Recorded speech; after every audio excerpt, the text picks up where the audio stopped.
adults keep saying we owe it to the young people to give them hope. But I don't want your hope. I want you to panic. I want you to act as if the house was on fire.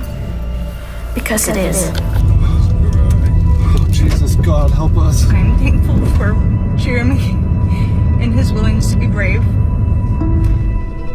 But the opposite of hope is not despair, it's grief. Even while resolving to limit the damage, we can mourn.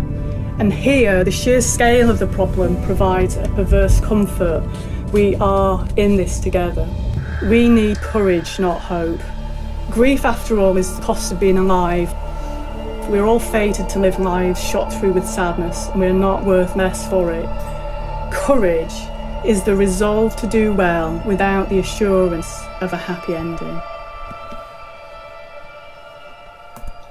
So I'm just going to pause for a couple of minutes to let that sink in. Who's in the bunker? Who's in the bunker? Women and the children first, and the children first, and the children are laughing till my head comes off.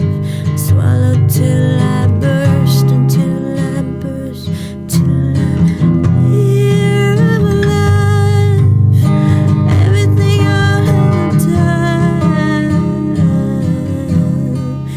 Ice age coming, let me hear both sides. I hear both sides.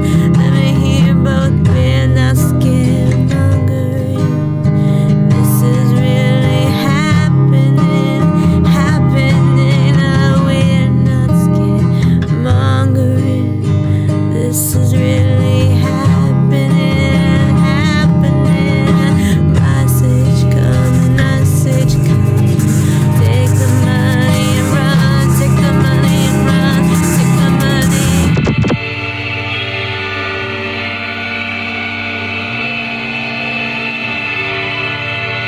We have come here to let you know that change is coming, whether you like it or not. The real power belongs to the people.